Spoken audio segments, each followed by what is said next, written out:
ಅವ್ರು ಬಂದು ಕರ್ಕೊಂಡು ಹೋದ್ರೆ ಅವರು ಹೆಂಡತಿ ಜೊತೆ ಸಂಸಾರ ಮಾಡಬೇಕು ಅಂತ ರೂಮ್ ನಲ್ಲಿ ಹೋದಾಗ ಅವರು ಧರ್ಮಪತ್ನಿ ಅವರ ಹತ್ತಿರ ಬಂದಾಗ ಇವರು ಶೇಷರೂಪಿಯಾಗಿ ಇವರ ಅವತಾರವನ್ನು ತೋರಿಸಿಬಿಟ್ರು. ಅಂದ್ರೆ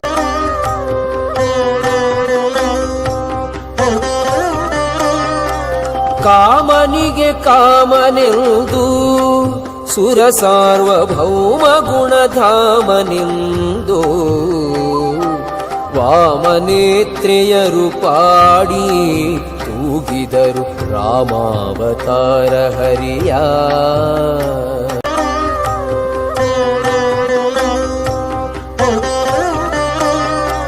ಕಾಮನಿಗೆ ಕಾಮನೆಂದು ಸುರ ಸಾರ್ವಭೌಮ ಗುಣಧಾಮನೆಂದು ವಾಮನೇತ್ರೆಯರು ಪಾಡಿ ತೂಗಿದರು ರಾಮಾವತಾರ ಹರಿಯ.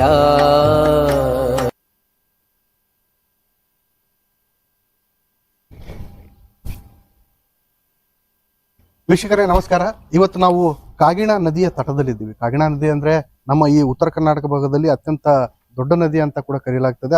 ಅದೇ ರೀತಿಯಾಗಿ ಅತಿ ಪುರಾತನ ಇತಿಹಾಸ ಹೊಂದಿರತಕ್ಕಂಥ ಕಾಗಿಣಾ ನದಿ. ಈ ನದಿಯ ಇತಿಹಾಸ ಈಗಾಗಲೇ ನಮ್ಮ ಮಳಖೇಡ್ ಕೋಟೆಯ ಇತಿಹಾಸದ ಜೊತೆ ತಿಳಿಸಲಾಗಿದೆ. ಇಲ್ಲಿ ಬಂದಿರತಕ್ಕಂಥ ಉದ್ದೇಶ ಏನಪ್ಪಾ ಅಂತಂದ್ರೆ, ನಾವೇನು ಈಗ ಮಂತ್ರಾಲಯದ ರಾಘವೇಂದ್ರ ಸ್ವಾಮಿಗಳನ್ನ ನೋಡಿದ್ದೀವಿ. ಆ ಮಂತ್ರಾಲಯದ ರಾಘವೇಂದ್ರ ಸ್ವಾಮಿಗಳಿಗಿಂತಲೂ ಹಿರಿಯರಾದಂತಹ ಟೀಕಾಚಾರ್ಯರು ಜಯತೀರ್ಥರು ಅಂತಕ್ಕಂಥ ಒಬ್ಬ ಮಹಾನ್ ಸಂತರು ಈ ನೆಲದಲ್ಲಿ ಇದ್ರು. ಅದು ಈ ಮಳಖೇಡ್ ಅಂದ್ರೆ ಈ ಕಾಗಿಣಾ ತಟದಲ್ಲಿ ಇರ್ತಕ್ಕಂಥ ಇಂದಿನ ಮಾನ್ಯಕೇಟ ಇಂದಿನ ಮಳಖೇಡದಲ್ಲಿ ಇದ್ರು. ಅವರ ಮೂಲ ವೃಂದಾವನಕ್ಕೆ ನಾವು ಇವತ್ತು ಆಗಮಿಸಿದ್ವಿ. ನಮಗೆ ಈ ಮೂಲ ವೃಂದಾವನದ ಸಂಪೂರ್ಣ ಇತಿಹಾಸ ಮತ್ತೆ ಇಲ್ಲಿರ್ತಕ್ಕಂಥ ಶಕ್ತಿಯ ಬಗ್ಗೆ ಪರಿಚಯಿಸಲು ಒಳ್ಳೆಯ ವಾಗ್ಮಿಗಳು ಹಾಗೆ ಇತಿಹಾಸಕಾರರು ಮತ್ತೆ ಬಹಳಷ್ಟು ಪುಸ್ತಕಗಳು ಬರೆದು ಎಲ್ರಿಗೂ ಪರಿಚಿತರಾಗಿರ್ತಕ್ಕಂಥ ನಮ್ಮ ಆತ್ಮೀಯರು ಸಂಜೀವ್ ಶಿರ್ನೂರ್ಕರ್ ಅವರು ಇದ್ದಾರೆ. ಸರ್, ತಮಗೆ ನಮ್ಮೂರು ಚಾನೆಲ್ಗೆ ಸ್ವಾಗತ.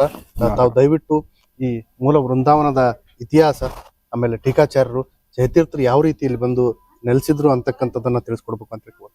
ತೆಲಂಗಾಣದ ಅನಂತಶಯನ ದೇವಸ್ಥಾನ ಏನಿದೆ, ಅನಂತಗಿರಿ, ವಿಕಾರಾಬಾದ್, ಆ ಅನಂತಗಿರಿಯಲ್ಲಿ ಅವರು ಎಲ್ಲಾ ನಮ್ಮ ದೇಶದ ಎಲ್ಲಾ ತೀರ್ಥಕ್ಷೇತ್ರಗಳನ್ನ ಅಲ್ಲಿ ಹೋಗಿ ನೀರನ್ನು ಸಂಗ್ರಹಿಸಿಕೊಂಡು ಆ ತೀರ್ಥಕ್ಷೇತ್ರದ ನೀರನ್ನು ಸಂಗ್ರಹಿಸಿಕೊಂಡು ಒಂದು ಕಮಂಡಲದಲ್ಲಿ ಇಟ್ಕೊಂಡು ಅಲ್ಲಿ ತಪಸ್ ಮಾಡ್ತಾ ಕೂತಿದ್ರು. ಸೊ ಒಂದು ಕಾಗೆ ಇಂದ್ರನ ವೇಷದಲ್ಲಿ, ಇಂದ್ರನ ಸ್ವರೂಪದ ಕಾಗೆ ರೂಪದಲ್ಲಿ ಇಂದ್ರ ಬಂದು ಅದನ್ನ ಆ ಕಮಂಡಲವನ್ನು ಒದ್ದ. ಆ ಕಮಂಡಲನ್ನು ಒದ್ದದಕ್ಕೆ ಆ ಕಮಂಡಲದಲ್ಲಿ ನೀರು ಹರಿದು ಅದು ನದಿಯಾಗಿ ಹರಿತು.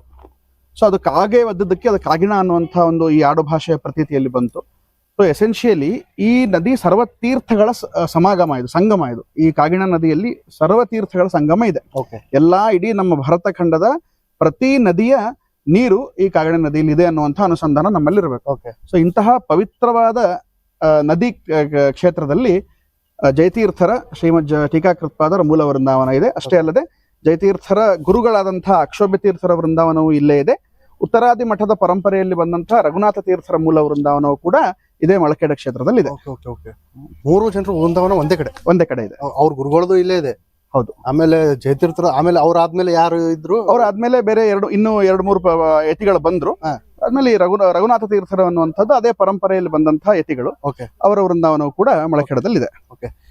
ಏನೀಗ ಸಂಜೀವ್ ಅವರು ಇಲ್ಲಿ ಜಯತೀರ್ಥರು ಬಂದು ಇಲ್ಲಿ ನೆಲೆಸ್ಲಿಕ್ಕೆ ಕಾರಣ ಏನು? ಒಂದು ಆ ಕಾಲದಲ್ಲಿ ಅಂದ್ರೆ ಆ ಕಾಲಘಟ್ಟದಲ್ಲಿ ನೀವು ನೋಡಿದ್ರೆ ಇಲ್ಲಿ ಹೆಚ್ಚು ಅಂದ್ರೆ ಮಧ್ವಮತದ ಪ್ರಸಾರ ಆಚರಣೆ ಈ ಭಾಗದಲ್ಲಿ ಜಾಸ್ತಿ ಇತ್ತು. ಅದು ಒಂದು. ಆಮೇಲೆ ಜಯತೀರ್ಥರ ಗುರುಗಳಾದ ಅಕ್ಷೋಭ್ಯ ತೀರ್ಥರು ಇಲ್ಲಿ ವೃಂದಾವನಸ್ಥರಾದ್ರು. ಅದು ಒಂದು. ಈ ಭಾಗದಲ್ಲಿ ಅಂದ್ರೆ ಈ ಮಳಖೇಡದಲ್ಲಿ ಅವರ ಮೂಲ ವೃಂದಾವನ ಇದೆ. ಆಮೇಲೆ ಅವ್ರು ಹೆಚ್ಚು ಇದ್ದದ್ದು ಭೀಮಾ ನದಿ ಪರಿಸರದಲ್ಲಿ. ಸೊ ಅವರು ಮೂಲತಃ ಜಯತೀರ್ಥರು ಅವ್ರ ಪೂರ್ವಾಶ್ರಮದಲ್ಲಿ ಮಹಾರಾಷ್ಟ್ರದ ಸೊಲ್ಲಾಪುರದ ಹತ್ತಿರ ಇರುವಂತಹ ಮಂಗಳವೇಡಿ ಅಂತ ಒಂದು ಊರಿದೆ. ಆ ಮಂಗಳವೇಡಿ ಅವರು ದೇಶಪಾಂಡೆ ಮನೆತನದವರು. ಅವರಿಗೆ ಸುಮಾರು 20 ವಯಸ್ಸಾಗುವವರೆಗೂ ಅವ್ರಿಗೆ ಗೊತ್ತಿರ್ಲಿಲ್ಲ ನಾನು ಯಾರು ಅಂತ. ಅಂದ್ರೆ ಸಾಮಾನ್ಯ ರಾಜನ್ ತರ ಅವ್ರು ಬದುಕಿದ್ರು. ಅವರು ದೇಶಪಾಂಡೆಗಿರಿ ಅಂತ ರಾಜಮನೆತನದವರು.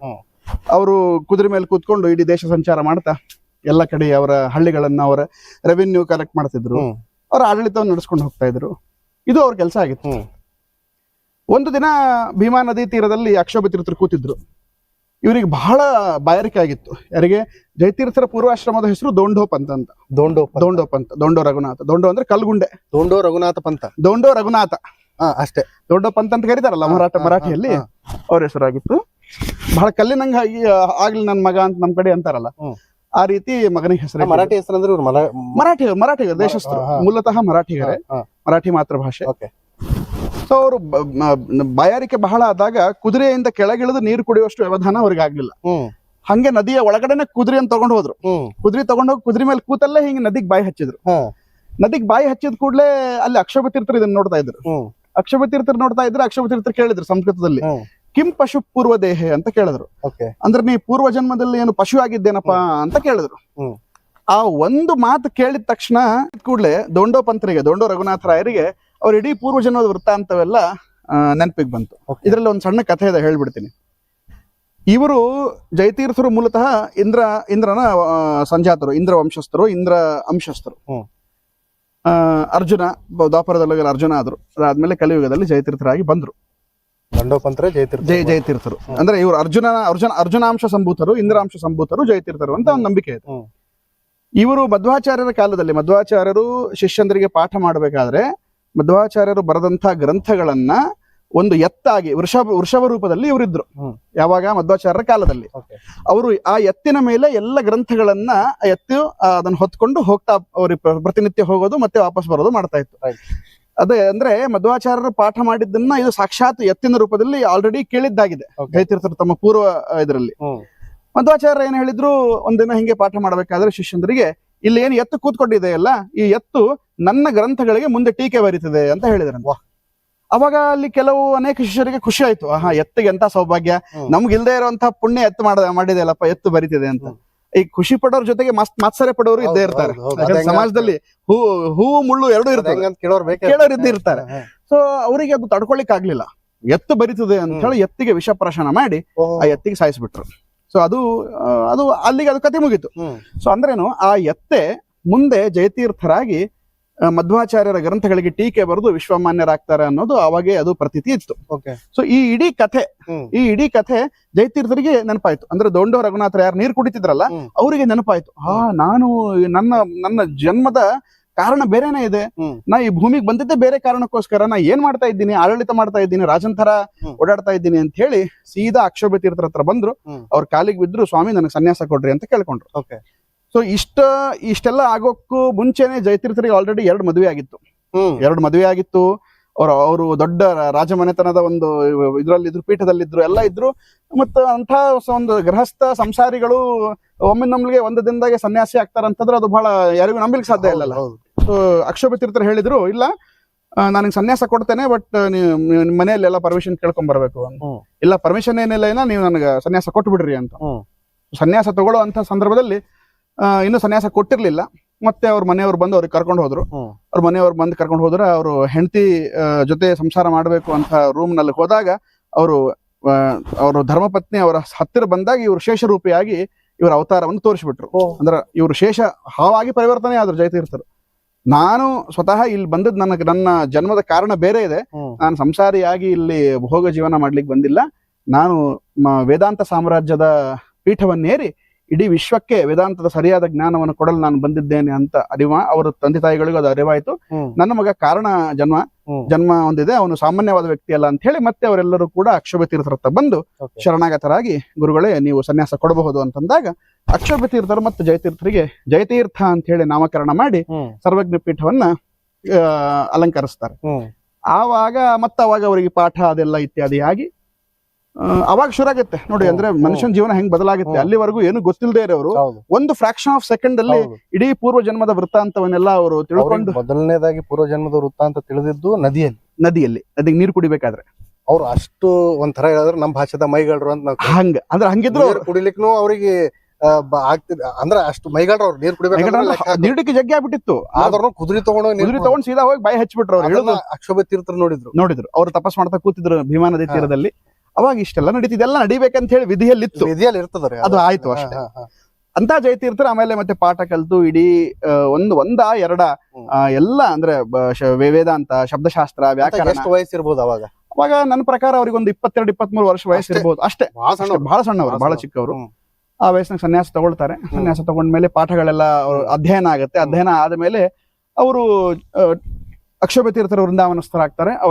ಅವರ ವೃಂದಾವನವನ್ನ ಅವರು ಪ್ರತಿಷ್ಠಾಪನೆ ಇಲ್ಲೇ ಮಳಖೇಡದಲ್ಲಿ ಈಗ ನೋಡಿದ್ವಲ್ಲ ನಾವು, ಆ ವೃಂದಾವನವನ್ನ ಪ್ರತಿಷ್ಠಾಪನೆ ಮಾಡ್ತಾರೆ. ಪ್ರತಿಷ್ಠಾಪನೆ ಮಾಡಿ ಅವರು ಇನ್ನು ನಾ ಬಂದದ ಉದ್ದೇಶ ಏನು, ನಾನು ಬಂದಿದ್ದು ಆಚಾರ್ಯ ಮಧ್ವರ ಗ್ರಂಥಗಳಿಗೆ ಟೀಕೆ ಬರೆಯಲು. ಟೀಕೆ ಅಂತಂದ್ರೆ ಈಗ ಆಲ್ರೆಡಿ ವೆಂಕಣ್ಣಾಚಾರ್ಯ ಹೇಳಿದ್ರಲ್ಲ, ಕನ್ನಡದ ಟೀಕೆ ಅಲ್ಲ. ಈ ಟೀಕೆ ಅಂದ್ರೆ ಬೇಯೋದಲ್ಲ. ಅಲ್ಲ ಅಲ್ಲ ಅಲ್ಲ ಅಲ್ಲ ಕನ್ನಡದಲ್ಲಿ ನಾವು ಟೀಕೆ ಈಗ ನಮ್ ಕಡೆ ಎಲ್ಲ ಏನಂತಾರೆ ಟೀಕೆ ಅಂದ್ರ ಏನೋ ತುಚ್ಛವಾಗಿ ಮಾತಾಡೋದು ಅಥವಾ ಅದಕ್ಕೆ ಏನೋ ಕೆಣಕದು. ಏನೋ ಒಂಥರ ಒಂದು ಬೈಗುಳ ಲೆಕ್ಕನೇ, ಬೈಗುಳನೆ. ಆ ಟೀಕೆ ಅಲ್ಲ, ಹಂಗಲ್ಲ ಅಲ್ಲ, ಅದು ಕನ್ನಡದ ಅರ್ಥದ ಟೀಕೆ ಅಲ್ಲ. ಟೀಕೆ ಅಂದ್ರೆ ಸಂಸ್ಕೃತದಲ್ಲಿ ವಿಶ್ಲೇಷಣೆ ಅಂದ್ರೆ ವಿಸ್ತಾರವಾಗಿ ಹೇಳೋದು, ಅಥವಾ ನನ್ನ ಅಂದ್ರೆ ಒಂದು ವಿಷಯದ ಬಗ್ಗೆ ಅಥವಾ ಒಂದು ವಸ್ತುವಿನ ಬಗ್ಗೆ ನನ್ನ ಅಭಿಪ್ರಾಯವನ್ನು ಟೀಕೆ ಅಂತ ಕರೀತಾರೆ. ಅದು ಇಂಗ್ಲಿಷ್ ನಲ್ಲಿ, ಈ ಕನ್ನಡದಲ್ಲಿ ಅದನ್ನು ವಿಮರ್ಶೆ ಅಂತ ಕರಿಬಹುದು. ವಿಮರ್ಶೆ ಅಥವಾ ಕ್ರಿಟಿಕ್ ಅಂತ ಕರೀತಾರೆ ಇಂಗ್ಲಿಷ್ ನಲ್ಲಿ, ಹಂಗೆ ಕರಿಬಹುದು. ಟೀಕೆ ಅಂದ್ರೆ ಈಗ ಆಚಾರ್ಯ ಮಧ್ವರು ಇಡೀ ವೇದಾಂತ ಸಾಮ್ರಾಜ್ಯವನ್ನ ಅಲಂಕರಿಸಿ ಅವಾಗ ಅಂದ್ರೆ 12ನೇ ಶತಮಾನದಲ್ಲಿ ಅವರು ಸರ್ವಮೂಲ ಗ್ರಂಥಗಳಂತ ಬರೆದ್ರು. 37 ಗ್ರಂಥಗಳು ಬರೆದ್ರು. ಅದರಲ್ಲಿ ಬ್ರಹ್ಮಸೂತ್ರ, ಅದಾದ್ಮೇಲೆ ಮಹಾಭಾರತ, ಭಾಗವತ, ಋಗ್ಭಾಷ್ಯ, ಅಂದ್ರೆ ಇಡೀ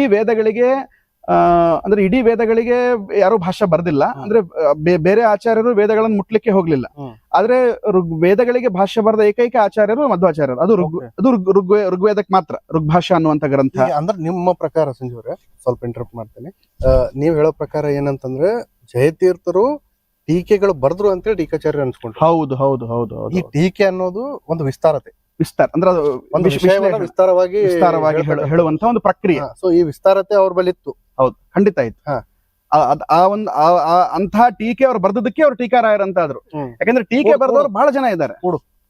ಈಗ ಅಂದ್ರೆ ಜಯತೀರ್ಥರಿಗಿಂತಲೂ ಪೂರ್ವದಲ್ಲಿ ಏನು ಆಚಾರ್ಯರು ಬಂದು ಹೋಗಿದ್ದಾರೆ, ಏನ್ ಬೇರೆ ಬೇರೆ ಯತಿಗಳು ಬಂದಿದ್ದಾರೆ, ಅವರು ಟೀಕೆ ಬರೆದಿದ್ದಾರೆ. ಆದ್ರೆ ಮಾಡ್ಕೊಳ್ಳಿಕ್ಕೆ ಏನ್ ಬೇಕು, ಒಬ್ಬ ವ್ಯಕ್ತಿಗೆ ಏನ್ ಸಾಮರ್ಥ್ಯ ಇದೆ, ಆ ಎಲ್ಲ ಸಾಮರ್ಥ್ಯವನ್ನ ಆ ಗ್ರಂಥಗಳಲ್ಲಿ ಅವ್ರು ಹಿಡಿದಿಟ್ಟಿದ್ರು.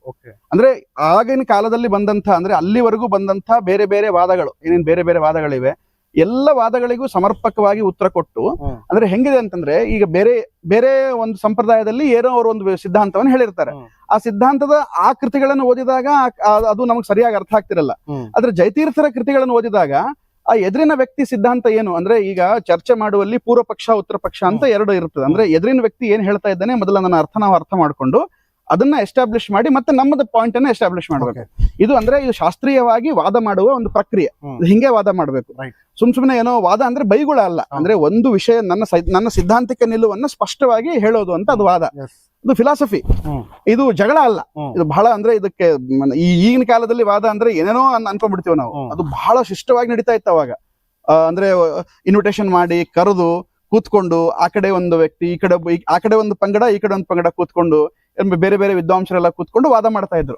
ಅಂದ್ರೆ ವಾದ ಅಂದ್ರೆ ಈಗ ನೀನೊಂದು ಪಾಯಿಂಟ್ ಹೇಳ್ತೀವಿ ಶಿವು, ನೀವೊಂದು ಪಾಯಿಂಟ್ ಹೇಳ್ತೀರಿ, ನೀವು ಹೇಳಿದ್ದನ್ನ ನಾನ್ ಮೊದಲು ನಿಮಗೆ ಎಕ್ಸ್ಪ್ಲೇನ್ ಮಾಡ್ಬೇಕು. ನೀವ್ ಇದನ್ನ ಹೇಳಿದಿರಿ ಸರಿನಾ ಅಂತ ನಾ ಕೇಳ್ಬೇಕು. ನೀವ್ ಹೇಳ್ತೀರಿ ಎಸ್, ನೀವು ಸರಿಯಾಗಿ ಅರ್ಥ ಮಾಡ್ಕೊಂಡಿದ್ದೀರಿ. ಆದ್ರೆ ಇದು ಹಂಗಲ್ಲ, ನಾ ಹೇಳ್ತೀನಿ ಕೇಳ್ರಿ ಅಂತ ಹೇಳಿ ನಾ ಮತ್ತೆ ಹೇಳ್ತೀನಿ. ಅಂದ್ರೆ ನೀವ್ ಹೇಳಿದ್ದನ್ನ ನಾನು ಮೊದಲು ಅರ್ಥ ಮಾಡ್ಕೋಬೇಕು.